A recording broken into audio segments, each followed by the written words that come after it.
नमस्कार दोस्तों। एक दिल्ली हाई कोर्ट का नया केस आपको बताती हूँ, जिसको सुनकर पुरुष वर्ग तो बहुत खुश होगा कि उनके फेवर में भी कोई डिसीजन आया है एक महिला जस्टिस के द्वारा, जिसके अंदर की उनकी मेन टिप्पणी, जो सबसे इम्पोर्टेंट कमेंट उनका रहा, वो ये था कि main can also be victim of marital cruelty and deserves equal protection of law.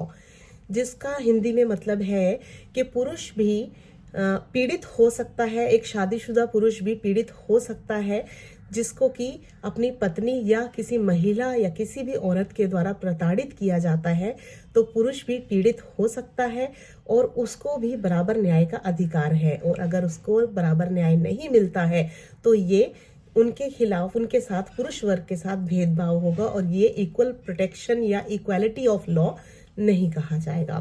तो आप सबका स्वागत है मेरे चैनल लॉ नोट्स एकेडमी में। मैं हूं एडवोकेट रश्मि वोरा। आज मैं आप सबको एक दिल्ली हाई कोर्ट का बहुत इंपॉर्टेंट केस बताने जा रही हूं, जिसके अंदर की जस्टिस स्वर्णकांता शर्मा है, दिल्ली हाई कोर्ट की जस्टिस। उन्होंने एक महिला की, यानी एक पत्नी की एंटीसिपेटरी बेल को खारिज कर दिया, जिसने कि अपने पति के साथ बहुत ही घिनौना अपराध किया था, और एंटीसिपेटरी बेल के लिए यानी कि जमानत की अर्जी को कोर्ट में दाखिल किया गया था। मैं आपको केस की हिस्ट्री बताती हूँ। ये रिसेंटली अभी 2 दिन पहले का ही केस है, जिसके अंदर एक महिला को एंटीसिपेटरी बेल खारिज कर दी गई। क्यों कर दी गई, मैं आपको सारा इसके अंदर बताती हूँ। क्या है इस केस की हिस्ट्री।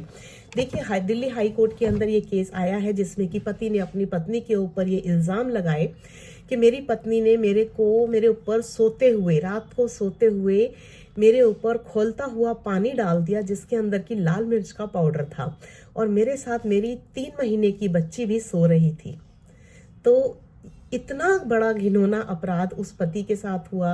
उसकी आंखों पे, चेस्ट पे और गले पे, पूरे बॉडी पार्ट पे आगे सोते हुए व्यक्ति के ऊपर खौलता हुआ लाल मिर्च का पाउडर वाला पानी डाल देना, कहाँ का न्याय है। अगर वो औरत पति से दुखी थी, प्रताड़ित थी, तो उसके खिलाफ कोर्ट में केस कर सकती थी, उसके प्रूफ दिखा सकती थी। लेकिन इस केस के अंदर क्या है, मैं आपको बताती हूँ कि जस्टिस जो कांता शर्मा है, जिनका मैंने बताया दिल्ली हाई कोर्ट की जस्टिस हैं, उन्होंने अपनी सारी ऑब्जर्वेशंस की केस की। उसके अंदर पत्नी के बयान भी लिए, पत्नी से भी पूछा, पति से भी पूछा गया सारा कि ये क्या हुआ। कंप्लेंट के अंदर पति ने ये बताया है कि जब मैं रात को सो रहा था तो मेरी पत्नी ने मेरे ऊपर खोलता हुआ पानी, लाल मिर्च का पाउडर मिला हुआ, वो पानी मेरे मुंह पे, आंखों पे, गले पे, चेस्ट पे सारा पानी डाल दिया, खोलता हुआ पानी डाल दिया।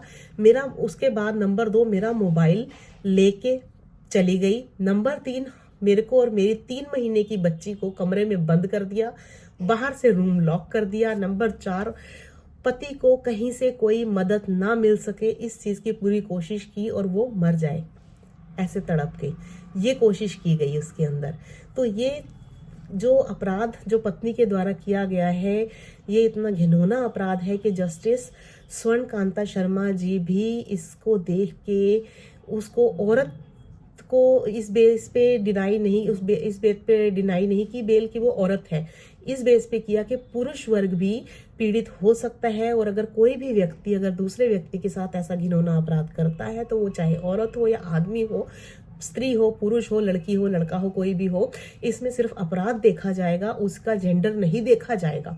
अगर हम जेंडर देख के, औरत होने के नाते, और अगर वो ये कोर्ट में ये कहती है, उसका वकील ये कहता है कि ये एक औरत है और इसका 3 महीने का बच्चा है, उसको देखते हुए औरत को बेल दे देनी चाहिए, तो ये देखते हुए जस्टिस जो स्वर्णकांता जी हैं, उन्होंने बेल नहीं दी, उसकी बेल की अर्जी को खारिज कर दिया पत्नी की।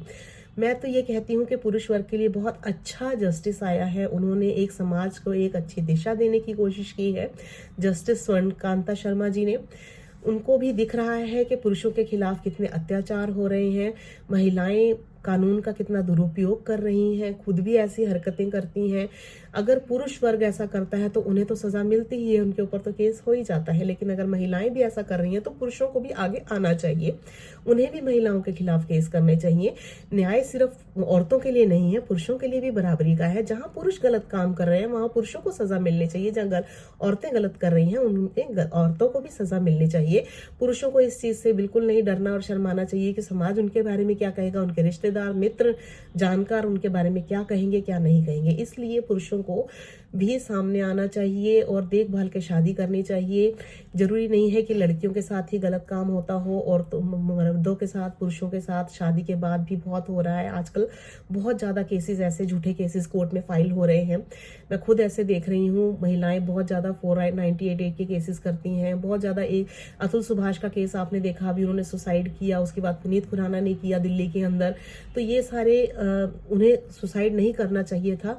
कानून सबके लिए है, आपके पास एविडेंस होना चाहिए, आप अपने कानून की लड़ाई लड़ते रहिए, हार मत मानिए, लेकिन ऐसा गलत कदम मत उठाइए, ठीक है। लेकिन जो दूसरे को मजबूर कर देता है वो भी बराबर का ही अपराधी या दोषी माना जाता है।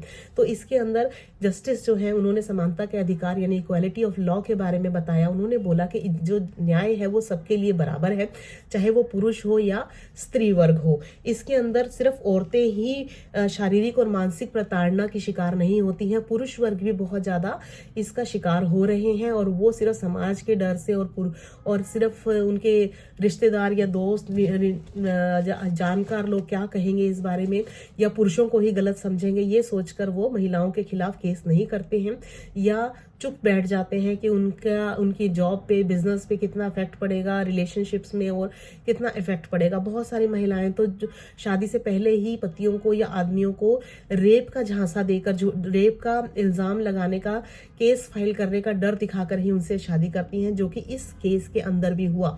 इस केस में पति ने ये बोला कि मैंने पहले भी अपनी पत्नी के खिलाफ पुलिस में कंप्लेंट्स कर रखी हैं। सबसे पहली कंप्लेंट उन्होंने ये की थी कि इस औरत ने मेरे साथ रेप का केस डालने का, झूठा केस डालने का धमकी देकर मुझसे शादी की हुई है, ठीक है, मुझसे शादी की है। दूसरा, इस औरत के ऊपर बहुत सारे मर्दों के साथ पहले भी धोखे से शादी करने का इल्जाम है इस महिला के ऊपर, जिसने पहले भी बहुत सारे पुरुषों को धोखा दिया है और ये बोला है, उनके साथ झूठी शादियां रचाई हैं, और मेरे साथ भी रेप का झूठा केस डालने के धमकी देकर मेरे साथ शादी की गई थी। और अब जब मेरी 3 महीने की छोटी सी बच्ची भी है उस पत्नी से, तो उस औरत ने मेरे साथ इतना घिनौना अपराध किया है। तो ये सब देखते हुए, और जब ये केस कोर्ट के अंदर आया है तो पत्नी की जो बातें हैं, उन्होंने इंटेरोगेशन या इन्वेस्टिगेशन जो हुई पुलिस के द्वारा, उसमें उन्होंने साथ नहीं दिया। दूसरा, उनकी बयानबाजी गलत हुई। तीसरा, जब जस्टिस ने उनसे पूछा कि आप बताइए कि आपके पति को चोटें कैसे लगी, ये क्या हुआ उनके साथ में, तो वो ठीक से जवाब नहीं दे पाई इस बारे में। और भी कई पॉइंट्स को, बहुत सारे पॉइंट्स को मद्देनजर रखते हुए ही जस्टिस स्वर्णकांता शर्मा जी ने ये फैसला दिया कि इनको बेल, एंटीसिपेटरी बेल बिल्कुल भी ग्रांट नहीं की जाएगी, और अब ये केस ट्रायल पे चलेगा। अब इस केस में इन्वेस्टिगेशन होगी, पूरी की पूरी इन्वेस्टिगेशन की जरूरत है इसके अंदर। उनको बिल्कुल भी तथ्य महिला के सही नहीं लगे, और पुरुष के साथ जो हुआ वो तो बिल्कुल सोए हुए पति के साथ रात के समय में ऐसा हुआ कि जब उन्हें मदद भी ना मिल सके, उनका मोबाइल भी ले लिया गया, और साथ में 3 महीने की छोटी सी बच्ची भी सो रही थी, कि उसकी जान को भी कितना खतरा था। ये सब देखते हुए ही जस्टिस स्वर्णकांता शर्मा जी ने पत्नी की बेल को डिसमिस कर दिया और आगे ट्रायल के आदेश दे दिए कि पुलिस पहले इन्वेस्टिगेशन करेगी, फिर ये केस ट्रायल पे चलेगा, और जो भी इसमें दोषी पाया जाता है उसको सजा जरूर मिलेगी। तो ये कहते हुए इसकी पत्नी की एंटीसिपेटरी बेल को कैंसिल कर दिया गया। इस केस के अंदर जस्टिस स्वर्णकांता शर्मा जी ने बहुत सारी बातें कही कि इसके अंदर जो है उन्होंने ये भी कहा कि समाज में पीड़ित पति या मर्द को इग्नोर कर दिया जाता है, सिर्फ ये देखते हुए कि औरतों के साथ ही अत्याचार हो रहा है। ऐसा नहीं है, बहुत सारे पुरुष वर्ग भी जो है पीड़ित हैं, उनके साथ बहुतों के साथ धोखा हो रहा है, धोखे से शादी कर ली जाती है, झूठे केस फाइल कर दिए जाते हैं, उनका पैसा, प्रॉपर्टी को लेने के लिए लड़कियां ऐसा करती हैं। लड़की के परिवार वाले तक उनका साथ देते हैं इस चीज में, लड़कियों को समझाते नहीं है कि शादी हुई है तो आपको शादीशुदा जिंदगी को कैसे गुजारना चाहिए, कैसे जीवन जीना चाहिए, अपने ससुराल को ससुराल समझना चाहिए और सास ससुर को माता पिता समझे। लेकिन लड़की के माता पिता या माँ या किसी का भी भाई का अगर हस्तक्षेप रहता है लड़की के परिवार ससुराल के अंदर, तो कोई भी घर बस नहीं सकता है।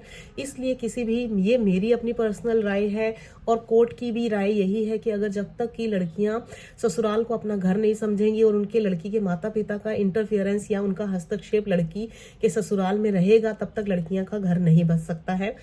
इसी वजह से आजकल लड़के वाले भी अपने बेटों की शादियां करने से बहुत डरने लग गए हैं, क्योंकि उन्हें दिख रहा है कि आजकल समाज में हो क्या रहा है। लेकिन ये बहुत अच्छा स्टेप जो है जस्टिस द्वारा उठाया गया है।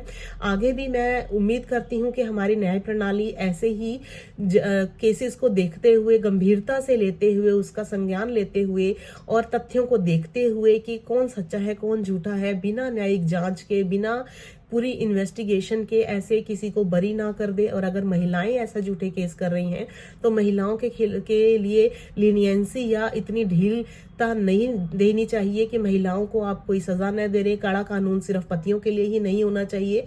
महिलाएं अगर सिर्फ प्रॉपर्टी, पति की प्रॉपर्टी के लिए शादी कर रही हैं और उसके बाद उनके कुछ दिन भी रहती नहीं है ससुराल में, जरा जरा सी बात पे झगड़ा करके चली जाती हैं, तो ये पतियों की कोई गलती नहीं है। देखिए, ताली दोनों हाथों से बजती है और गलती दोनों की भी हो सकती है। तो उन्हें आपसी सहमति से ही अपनी कोई भी मिसअंडरस्टैंडिंग्स हैं, उनकी आपस की कोई भी गलत फहमियां हैं, उन्हें दूर करना चाहिए बैठ के, ना कि लड़ाई झगड़े और घर छोड़ के जाना चाहिए। कभी भी किसी महिला को अपना ससुराल ऐसे छोड़कर नहीं जाना चाहिए जब तक उसके ऊपर अत्याचार ना हो रहा हो।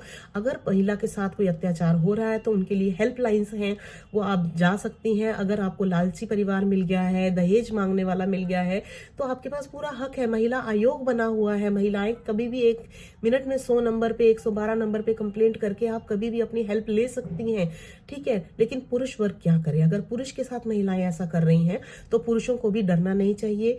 अगर उनको लगता है तो आप किसी के साथ भी, महिला हो या पुरुष हो, किसी के साथ भी अगर ऐसा हो रहा है तो आप एविडेंस कलेक्ट कीजिए। आपके पास एविडेंसेस होने चाहिए कि आपकी पत्नी या पति या ससुराल वाले या कोई भी पक्ष, दोनों में से कोई भी पक्ष एक दूसरे के साथ अत्याचार कर रहा है, उनके साथ कोई भी ऐसा गलत काम हो रहा है, तो आपको चुप नहीं रहना चाहिए, आवाज उठानी चाहिए।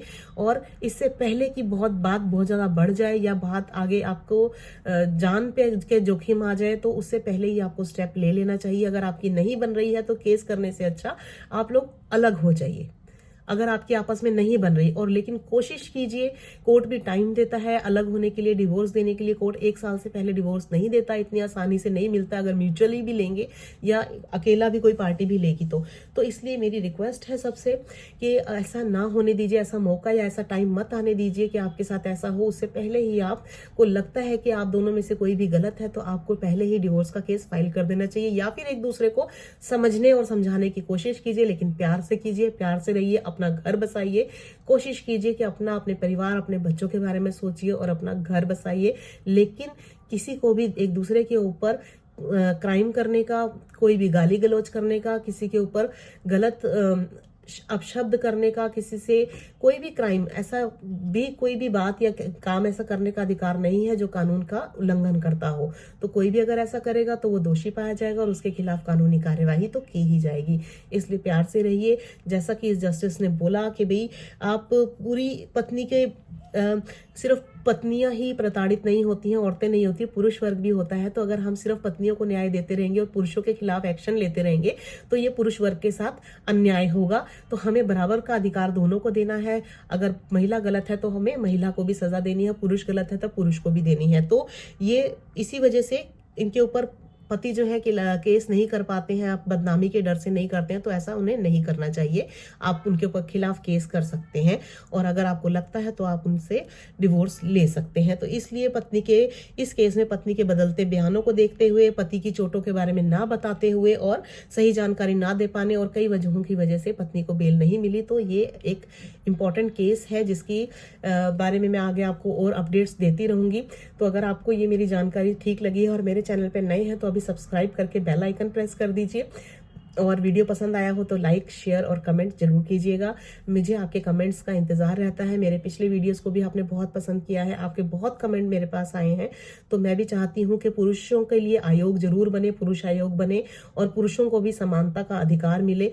जहाँ पुरुष गलत है उन्हें सजा मिलेगी, जहाँ महिलाएं गलत है उन्हें भी सजा मिले। समानता का, इक्वालिटी का राइट सबका है। इक्वल प्रोटेक्शन ऑफ लॉ सबके लिए है। इक्वालिटी, राइट टू इक्वालिटी सबके लिए है।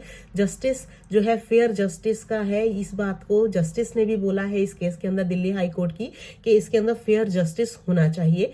ठीक है, अनफेयर किसी के साथ नहीं होना चाहिए। तो मैं आपसे आज के इस केस की जो अपडेट है इससे मैं विदा लेती हूँ। आपको मेरा वीडियो पसंद आया हो तो लाइक, शेयर और कमेंट जरूर कीजिए, और बेल आइकन प्रेस कीजिए नए हैं तो मेरे चैनल पे।